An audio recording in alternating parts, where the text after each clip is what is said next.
show with a proverb. We go to a different African country every week. We come back with their proverbs, and we then ask you to interpret that for us and tell us what you think about them. This week, we are in the country of Guinea. Guinea was colonized in a large part by the French, and till today is still regarded heavily as a very French colony.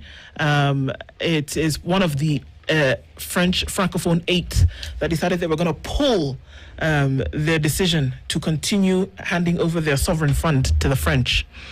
The capital is Conakry, and today's proverb goes like this: it is God who drives away flies from the tailless animal. Sorry? It is God who drives away flies from the tailless animal. We'll start with you, Senator. I think you do.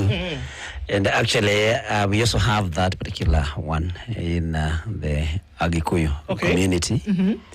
And it basically means that those who maybe are powerless, of course, have God to do things for them. It goes exactly the way it goes in Guinea. And there's also another one in my language that says that you can do some cultivation using a blunt object. I mean, God can use a blunt object to do cultivation for you. So basically, God comes in for those who are not able to do things on their own for themselves. For sure. Bonabuya. Thank you. My understanding of this beautiful proverb is, I think it encourages the voiceless, the powerless, to have a belief in the supreme being.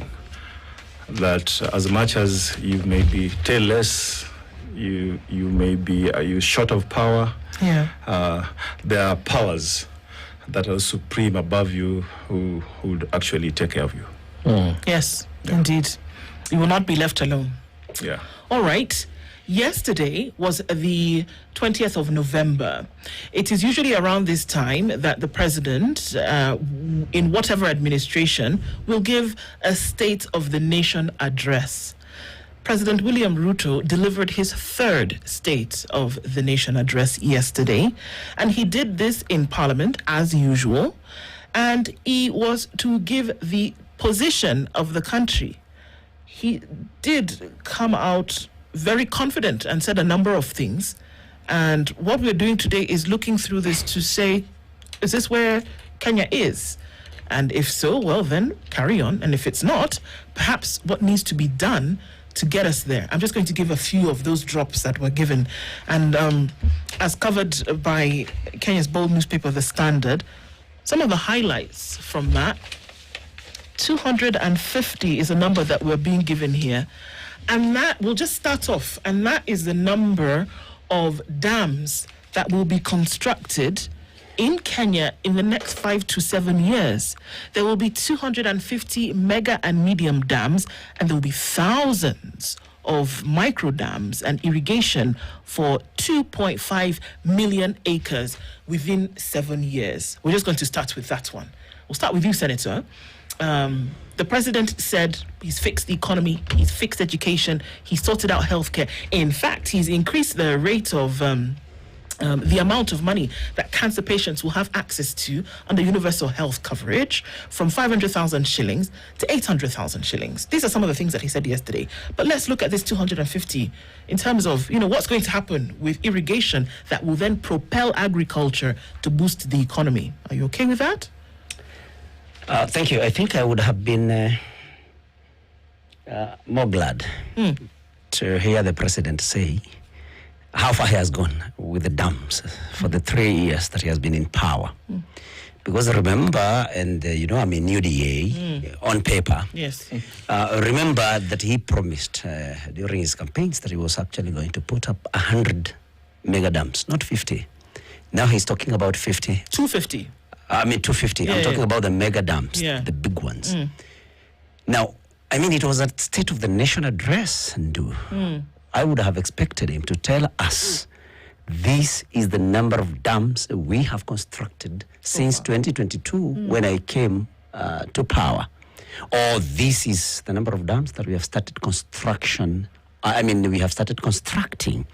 That would have been, for me, a better message to Kenyans. Because, of course, and I know, President Ruto is a good poet. I mean, if you looked at the way he presented his State of the Nation address, he had rehearsed it very well. But then the question is, does he actually even believe in what he was saying? Because there are so many promises. But let me dwell on the dams, as you have put it. Because, President Ruto will tell you about the achievements he has made towards food security, and he will always talk about subsidized fertilizers. Now, fertilizer without maybe rainfall or irrigation will not help anyone. And this is just a temporary measure. And so dams are in the center of, our effort towards food security in this country.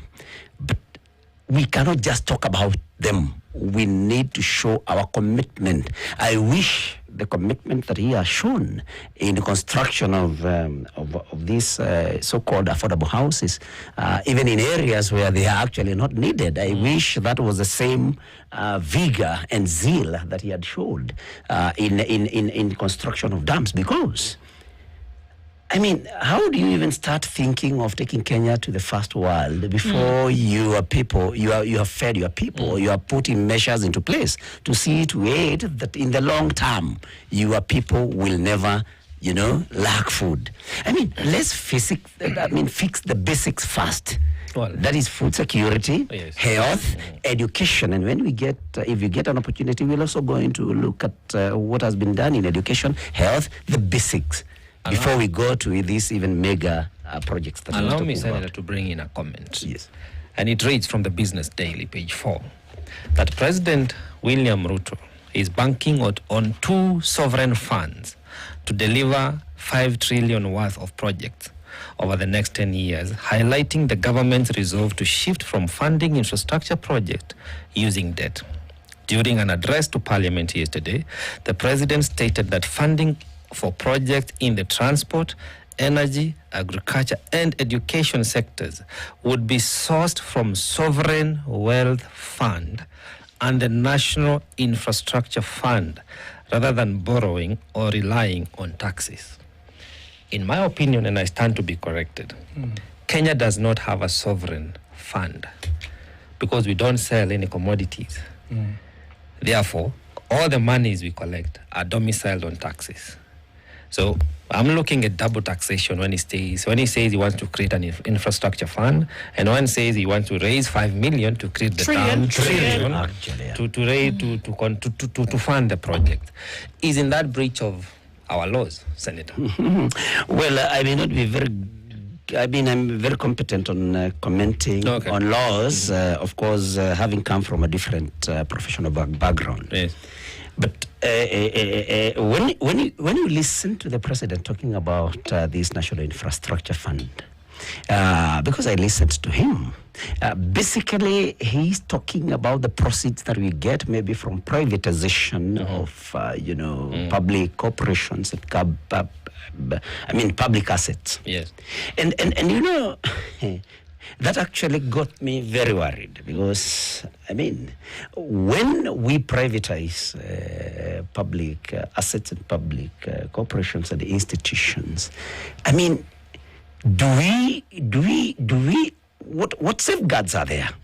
Because, first of all, a law has been passed in Parliament that government now can privatize, actually dispose of any public asset without any reference whatsoever to Parliament.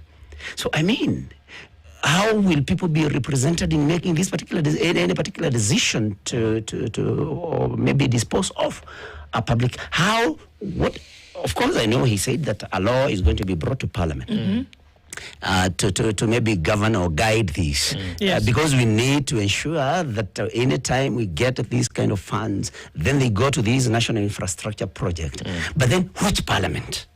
Okay. If this is Parliament that is compromised, and so the law that is going to be brought into Parliament, even before I see it and read it, of course will be made and tailored to suit President Ruto's, desires and needs. And Parliament, I am telling you, will pass it because Parliament has been captured. And that is why, and that's why, allow me a second. Yeah. That's why, I got very shocked. Personally, I didn't attend because I was just about to ask about because that. I had better things to do with my time. That is why, when the president talked about dueling of so many roads, and then the members were thumping and, they were in applause. Then you are applauding promises. How many promises have been kept? Have been made before and have not been kept. Right. So this is a parliament where a law will be brought. So it will pass, I can tell you. And there'll be no, controls or safeguards on how these amounts of monies will be expended, or actually whether they'll be taken to this fund or not. So that is the situation that we have. Obiya, we read double taxation. I don't know if you read the same. We read promises that are have not been kept so far. And next year, and forgive us, by the way, when we get confused about ODM and UDA. Given the dalliance, it's confusing for us Kenyans, but do I say? So, looking at the President's State of the Address yesterday, yes, what are your takes? Because our economy, he says, has been fixed. Do you opine the same? Thank you. Can you allow me to have a right of reply? No, please. And first indulge of my good senator here. It's interesting. We are not so privileged to be members of parliament like he is. It's interesting that a serious elected member of parliament, in this case the Senate, my good friend here, Senator Nyoto, is committing that indeed parliament is under siege, is in hostage by the executive.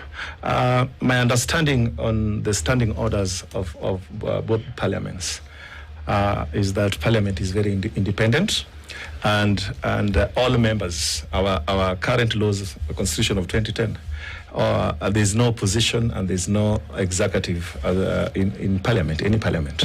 All members stand to oversight parliament across the political divide. Either you are elected as independent, a party that did not form the government, or a party that formed the government.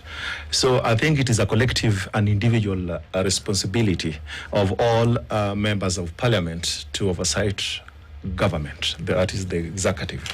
And I think it needs to first take responsibility individually and collectively that the legislature has failed Kenyans in oversighting the executive. So Senator Nyoto, next time when you speak, first, I believe as a citizen and a Kenyan of good mind, of sound mind, we want to see our members of the legislature taking responsibility that they have failed.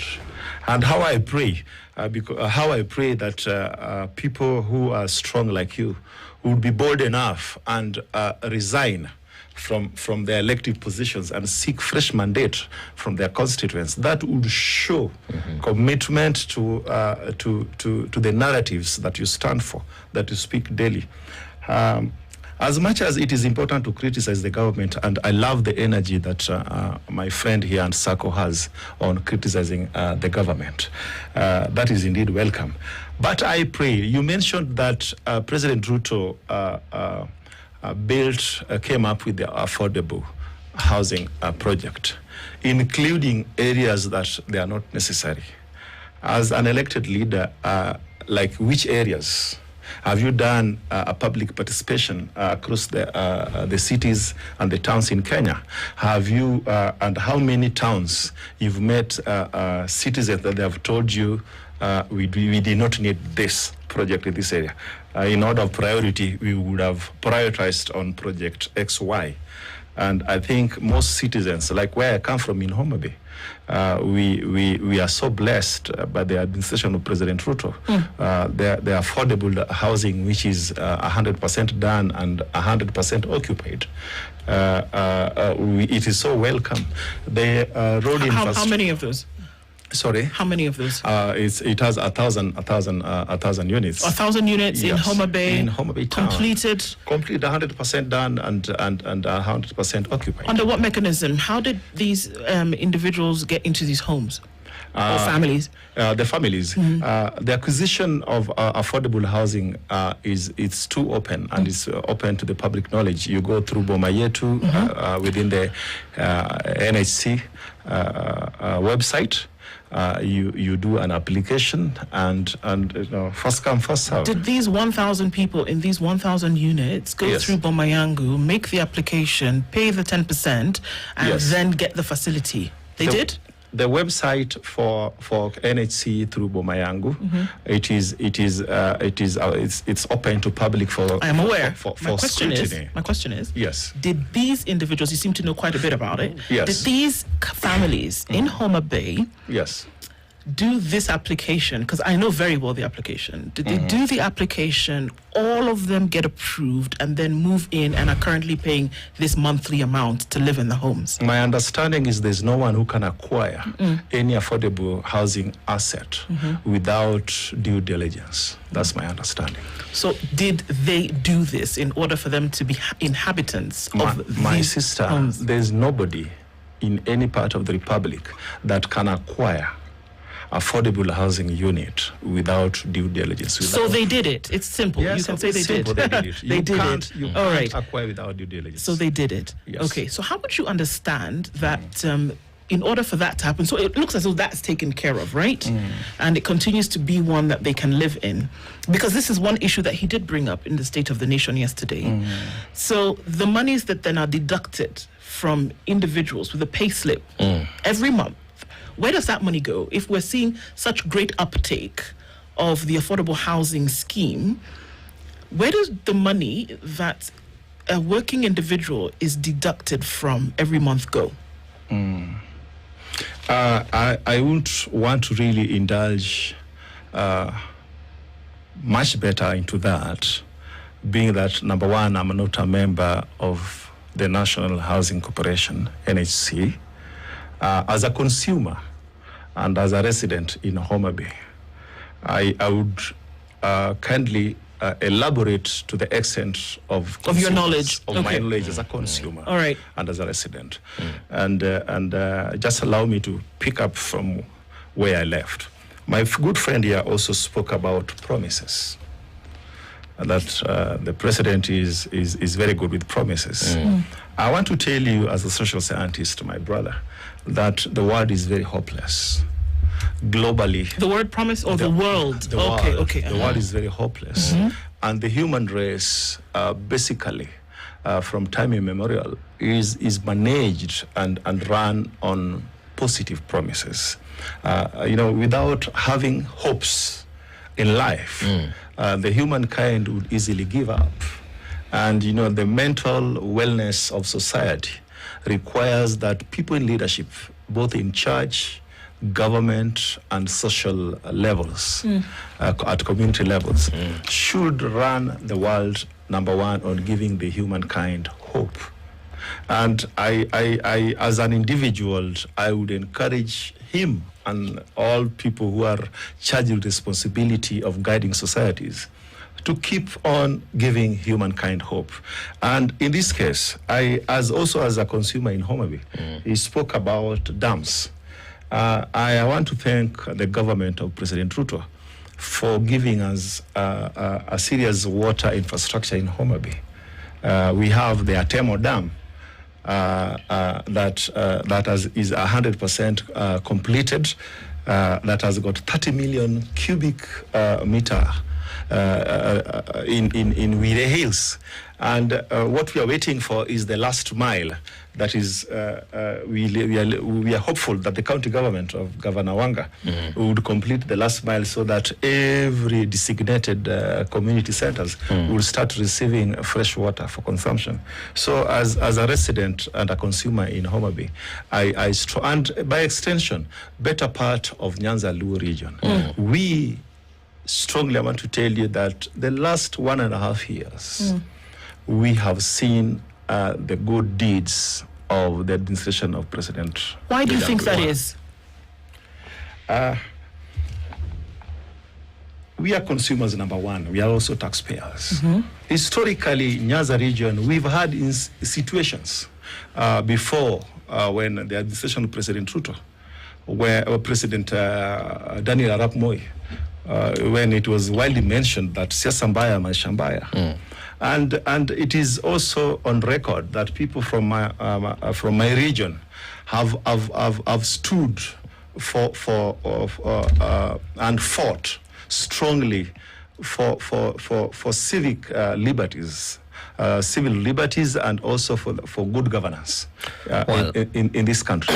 and that for a very long time, my region have not had a direct touch with deliverables from the national government.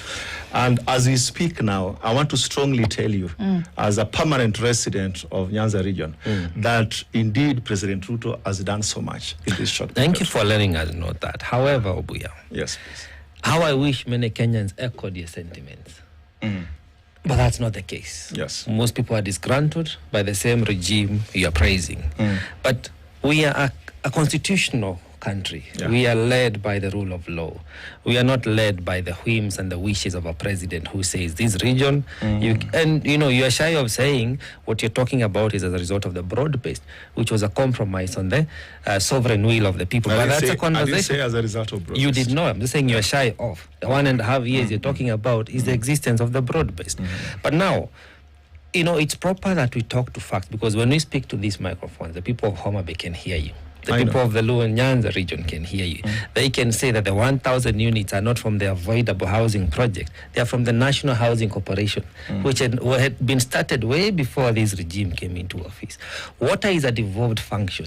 It should not take a president visiting and making pledges in your region for you to have water. The governor, whom you've had for the last 13 years, may not be the same person, but you've had a county administration for the last 13 years, as the Homa Bay, Siaya, Kisumu, and all the other counties from that region, they've had governors. So water, agriculture, education, and all other devolved functions ought to have manifested. So if you've had bad and poor leadership, that is on the people of that region. When it comes to this regime, and we are looking at what needs to happen, development has to be equitably distributed. So every part of the country deserves that.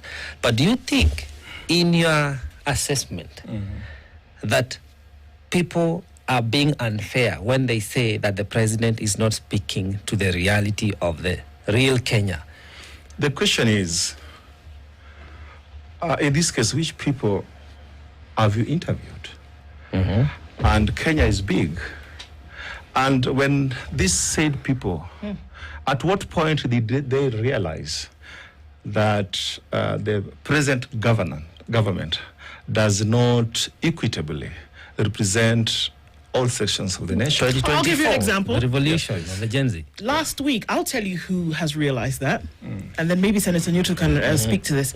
The person who's realized that is the person who's trekked for 4 hours in Mandera, in this country, and has to get water seeping out of a hole in the ground. Very unfortunate. That happens in Kenya. The same Kenya that you're talking about, where there's equitable provision of resources. Somebody is existing in that same space today and has to look for some clouded water to go and feed, cook, take care of her children. That's happening in Kenya today. That's the person you're asking about. How would we balance the two? Those are the people who are complaining. My sister, Rome wasn't built in a day. And at any time, any day, I would give President Ruto a benefit of doubt.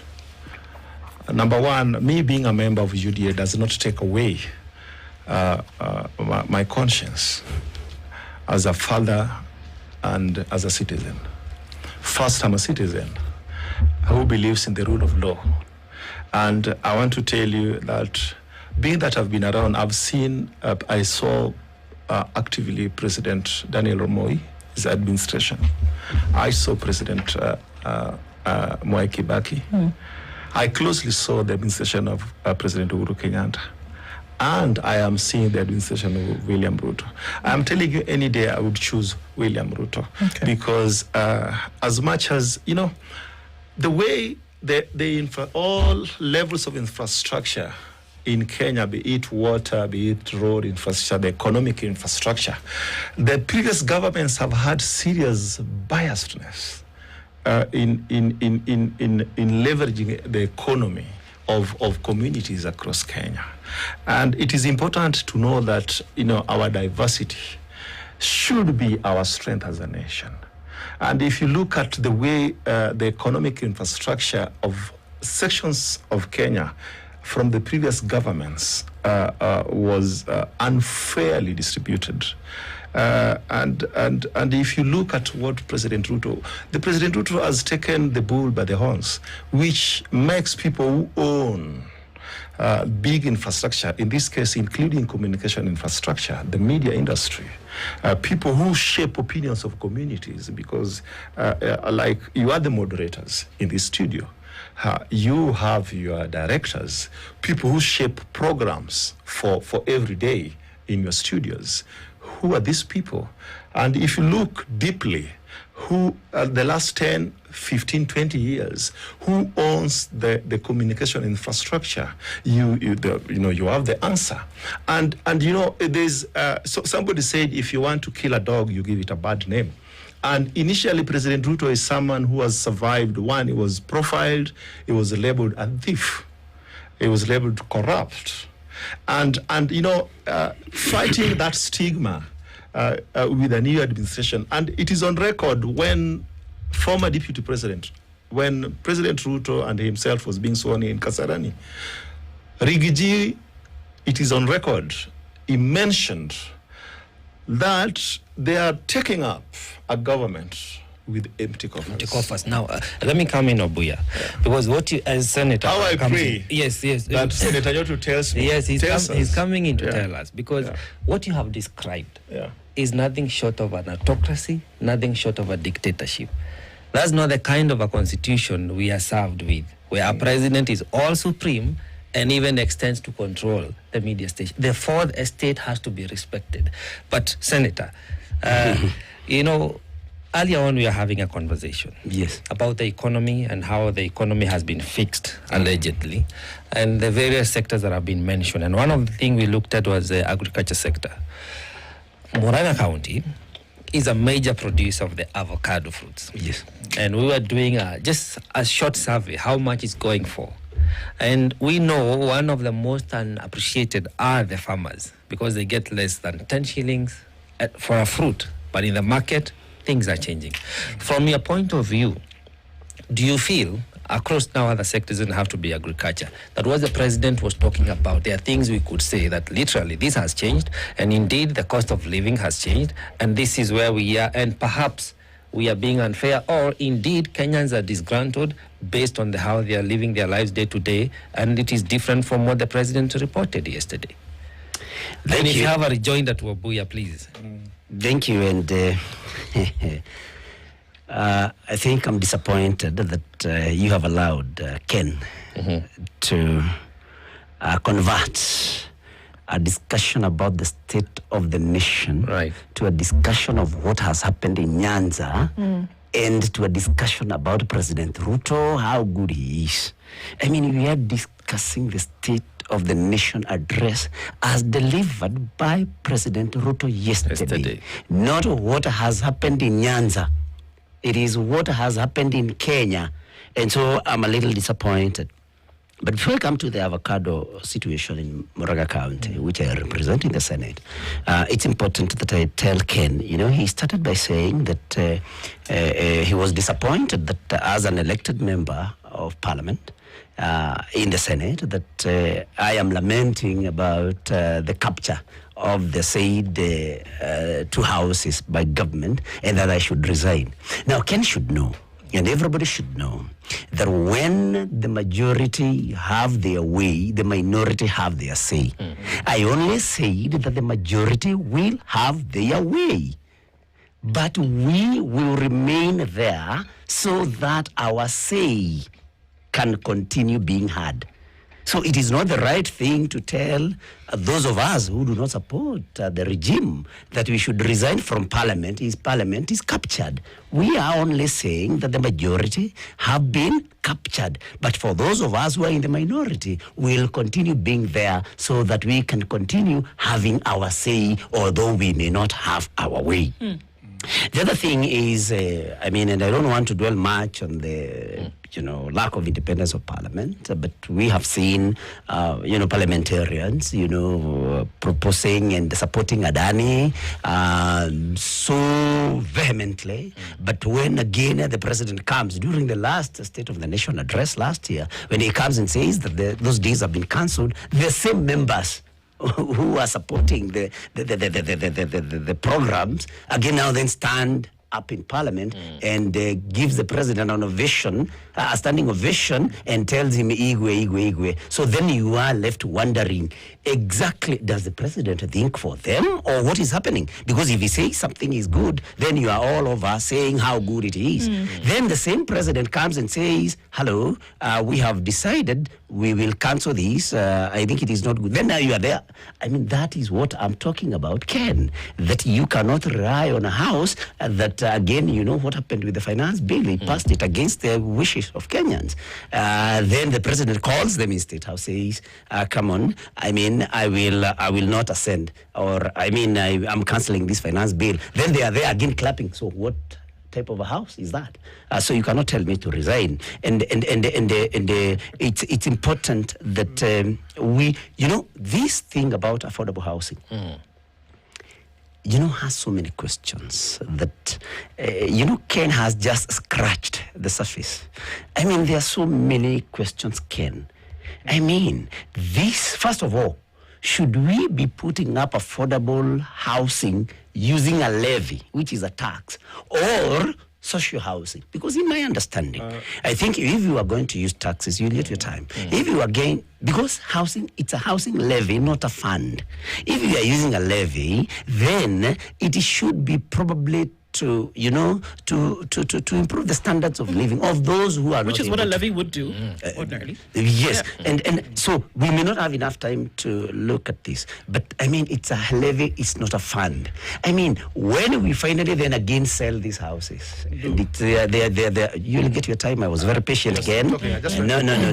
Please wait. I waited. Let's allow that to conclude. Yeah. Yes. So we don't want to talk about this. We cannot finish that. Then it's important that I tell my very good friend Ken that when you say that President Ruto should continue giving empty promises to give hope to Kenyans, no, you said that the world is hopeless. We need people who will inspire hope, and I agree with you. But then a president is supposed to deliver. If you want to just inspire hope in people, then the right place to do that is the pulpit. You just go and become a pastor, and then now you can inspire hope as your occupation. But when you are president of Kenya, with the massive powers to even actually determine where our resources, our taxes, how they will be spent, then you cannot inspire hope. You must deliver. That is something that is very important for us to say. And you cannot say that resources by, past presidents have been distributed in a way that was not even. Ndu has told you about that child, that woman in Mandera. You cannot call, some bias towards Nyanza, even distribution of resources. We are talking about the nation here, not a particular region. But allow me then to talk about these avocado in Murang'a. Yes, please.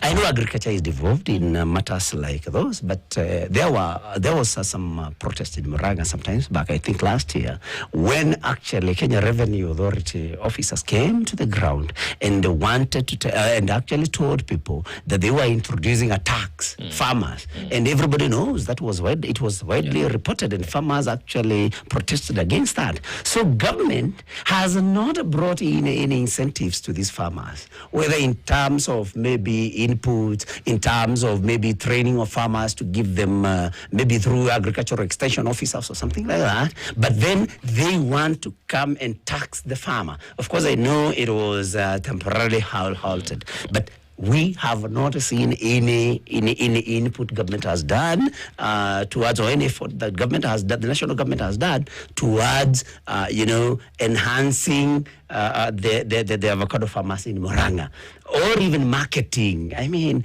there has not been any effort by government to, for example, look for a new market and especially empower farmers in any way. And so avocado farming in Murang'a has been happening just by the grace of God and not through any government intervention.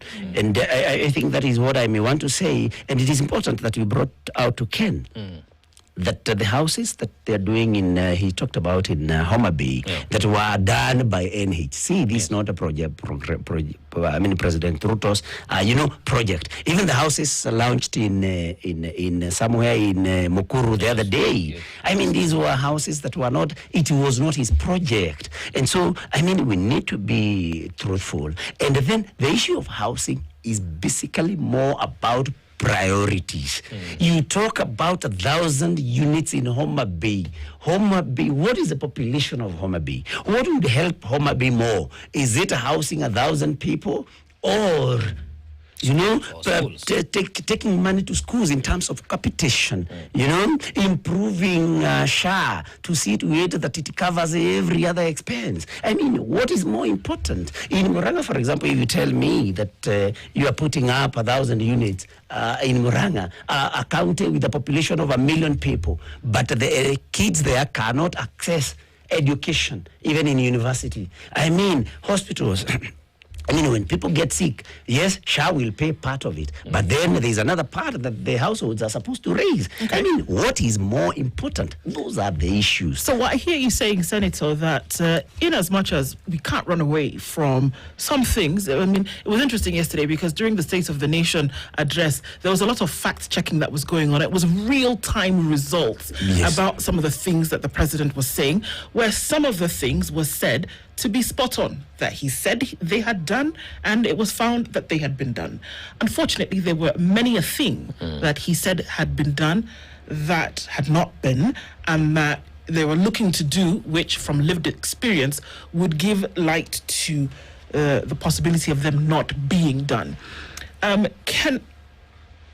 In terms of priority, because that's a big deal for any government in any jurisdiction, is there a priority checklist from what we can see here that's being followed? And I'll give an example. Agriculture, upon whose shoulders rests a lot of responsibility for the economy, especially coming from the president.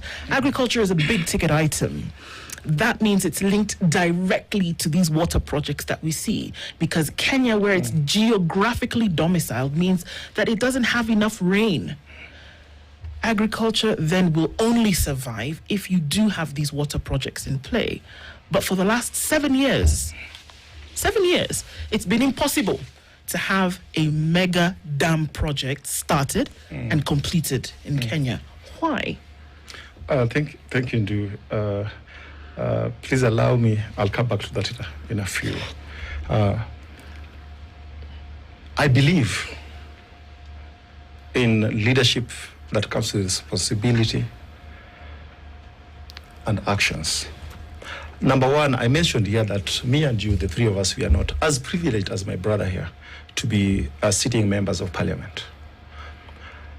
And criticizing and taking government into account, the executive, does not only require making a roadside critic. Number one, my brother here and other members are privileged because they can access the plenary in the National Assembly and the Senate.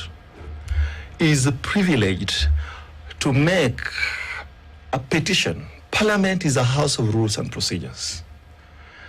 How I pray, and I want to ask my brother here, how many petitions has he done in regards to his position now? Questioning the government at respective committees in the Senate. Has he done that? Have you? How many, Senator? Based on the Committee of Agriculture. You know, there are so many. We keep taking statements to the House. Once you make a statement in the House, then of course it is committed to the relevant House committee. And you know, it's a process. Right. But what maybe Ken may need to understand, and he has been a representative of the people, at least in the county assembly, what Ken needs to understand is whatever you take to Parliament, in terms of a petition, whatever it is, it will still, at the end of the day, it will still have to be by the committee adopted, and it has to be by the majority members. But it's okay, but they've been taken. They've been taken forward, they've been brought forward. You've taken a number of these issues forward. So many, okay, that was the question. I mean, so many. Okay. So he has. Thank you so much. Now, because that you have, and you know, Parliament, we all have access to the answered at committee level and also at the plenary level. That is subject, you know, your citizens can peruse that. Now, my brother, before I answer my sister here, in the previous constitution, we had what we call LASDAP, Local Authority Service Delivery Action Plans. We now have the CID, the County Integrated Development Plan, CIDP we have, and also the ADP, the Annual Development Plans. Why is this in case? It is the right of every citizen in every section of this republic that leadership at the local levels should have public participating and collecting their views in order of priority. What do they want for their developments in order of priority? Because I can, like in this case, my brother said here that in Homa Bay County, maybe they could have done, instead of doing affordable housing, they could have done schools. But I want you to know that the CIDPs and the ADPs are documents that are gazetted from views collected from citizens in every county, in every ward in this republic. And that document, before it is gazetted, members from the county assemblies, with the participation also of members of parliament, actually, he's an ex-official member of the county assembly of Murang'a as a senator. And how many times does he visit his county assembly? Does he visit the respective committees within the county assembly of Murang'a as an ex-official member of the assembly? Now, I also wanted to also register because, you know, when we normally say that, like the media, the microphone you've given me today, it is important that whatever I say here must remain as truthful as possible. And I want to take responsibility of my statements here today. So I just want to get your point here. You're saying essentially that according to the CIDP, that it's possible that housing is top of the priority agenda for the county, and that's why it was done? I want to tell you that every government in this case, President Ruto, before he became president, and my brother here knew, he had a team that collected views of all parts of the nation. That informed his blueprint. So which is it for Homa Bay? Is it the county development plan, or is it the president and his team? Which one is it? My sister I only mentioned affordable housing as one of the gains we've had. But let's try to keep this conversation circular here, because in response to his response to his statement, you said you brought to our attention that each county has a CIDP, which we understand, and that could be in response to the explanation as to why it was housing over education or something else. So my question is clear. Was the CIDP, the current CIDP for Homa Bay, did it mention that housing was one of the top priority agenda for the county, and that's why we've gone in that direction? Because it only came from your response. Yes, it came from a response, but you are also refusing. I don't know why it is. No, I'm asking a question. I'm asking a question. I need an answer. Okay. Now, the answer is in Homa Bay County, because you've narrowed it down to where I began. In Homa Bay County, we are on the right track. The service deliverables from the national government, it is not only affordable. We've got road infrastructure, We have our hospitals. We saw the other day when the county government had challenged with the drugs. We saw KEMSA giving us drugs. We saw the pyres in Homa Bay. You are from Homa Bay. So let me just help you out here, because I'm holding the CIDP for Homa Bay in my hand. Yes. Number one was transformative governance, strengthening institutions, accountability, public participation. The second one, interestingly enough, was food security. Yes. The third one was affordable and quality health care. 4, 5, 6, 7, 8 of them, none of them mentions affordable housing. Now, number one, it is important. That was why I was trying to mention that President Ruto represent the national government. The CIDP and the ADP is a document for the county. For the county. Which you said that this is where all of this came from. Sorry? You said that in order for us to understand what was happening in Homa Bay, it was the counties who came up with plans, and that's why we see things operating in the manner in which they did. The government, the national government, President Ruto has got a blueprint, his manifesto, that is executing. Well, in the interest of time, part of his manifesto. In the interest of time, Ken. Yes, because please. I think we would need a whole day, a whole year, perhaps. Yeah. You are from Homa Bay. Unapologetically. Did you attend Albert Ojwang's funeral? You know he was from Homa Bay. From my village. Okay. And the national government is not just responsible for collecting taxes and implementing some agendas. Yes. It is also responsible for provision of security and safety of us as humans of Kenya. So when you hold a brief and glorify the national government, which is your right, because that's the understanding you're coming from, it may be helpful to appreciate the undoings therein. Because when we talk about these promises, we are talking about our taxes that will be collected. Remember, we are grappling with a lot of odious debt, right?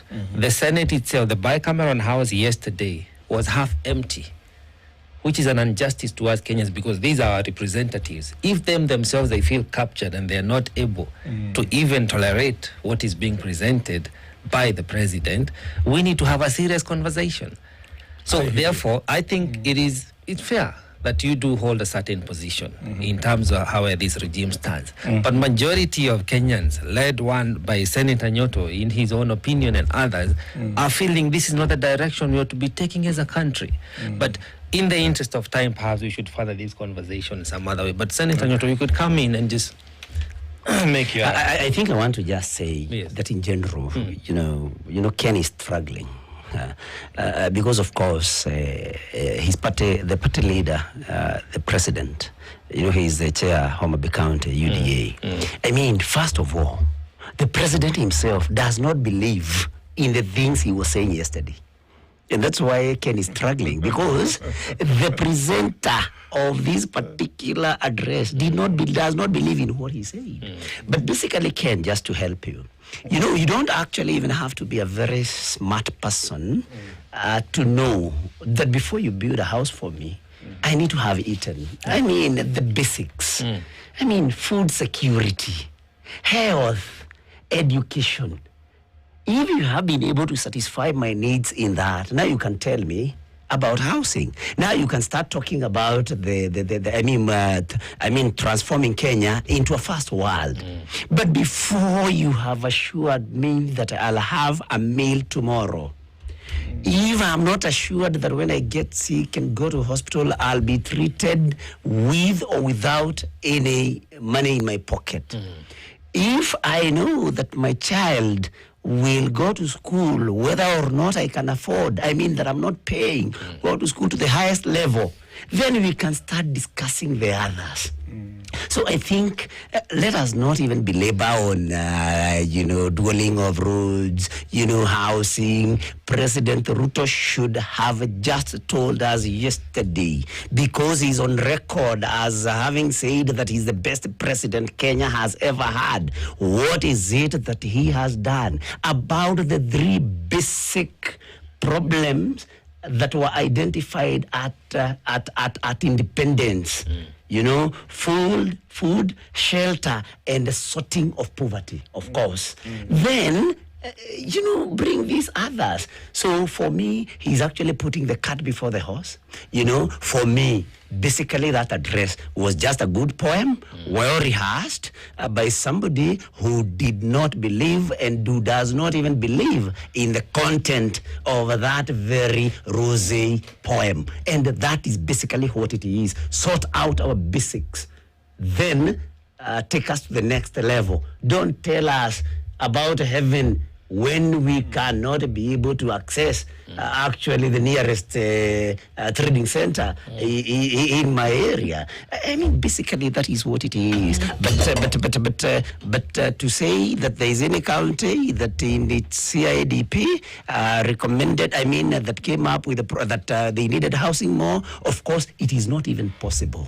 Because I've told you, Murang'a has 1 million people, put up 1,000 units. What do you do with the rest 999,000 people who have no food on the table, whose education is not assured, whose health is not assured, and whose security is not assured? Human rights violation all the time. And we are talking about a president who erroneously thinks that God he's the only one that God gave a head and brains, that everybody else is brainless. And that is the president that Ken here wants to come and praise and even ignore the most important discussion we are having here, State of the Nation address as delivered by President William Samoei Ruto yesterday.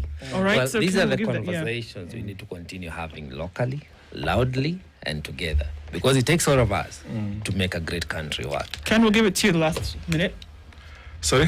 We'll give it to you. From where you are in terms of that priority question, I'm very interested in your response. Yes. Now, basically, when I began, I said I had a right of reply. Whatever statements I made was based on basically his submission. Now, back to the business, the agenda of the day. I want to, number one, applaud President Ruto, my party leader, for his State of the Address National yesterday. I want to encourage citizens of this good republic that, number one, Rome was not built in a day. The strong economies of the world, it took commitment. It took people who believe in something. What is it that inspires us as a nation, as citizens? And to have hopes in future for my children and grandchildren, I believe I need someone who believes in impossibilities, like William Ruto, that collectively as a nation, if we can put two heads together and work to a specific goal, like that takes us back, my friend, to the Guinea proverb that it is God who drives away flies from the tailless animals. Most of us citizens, people like me and you, people who do not have the infrastructure like you have at the Spice FM, people who do not have access to the plenary to ask questions, we are so tellers. And for my generation, something is the statement made yesterday by President Ruto gives me hope that collectively, if I give him a benefit of doubt and I give him support, just maybe Kenya would be a developed nation in the next 20 or so years. And this requires someone extraordinary like William Ruto, someone who believes in that, there's nothing that is impossible when people work together and people unite together. Okay. When people believe in Our time does come to an end. It would have been really nice if you'd have answered that question on priorities and seen if the priorities have actually been achieved or if they're actually then being, in this case, prioritized. My teacher used to say, never use a word to describe another word, but I guess this is where we are right now, isn't it? And that brings us to the end of the conversation for this morning. It's obviously one that is necessary to have through time. He's a senator of the Republic of Kenya for the county of Murang'a. Joe Newto, thank you so much for being here this morning. When will you be back to Parliament to discuss the state of the nation? Next week. Yeah. All right. And also, Kennedy Obuya is the UDA chairman at Homa Bay. Thank you for being here this morning. It's 9:05. Good morning. Thank you. Thank you. This is the Situation Room, the only way to start your day. Posted yesterday.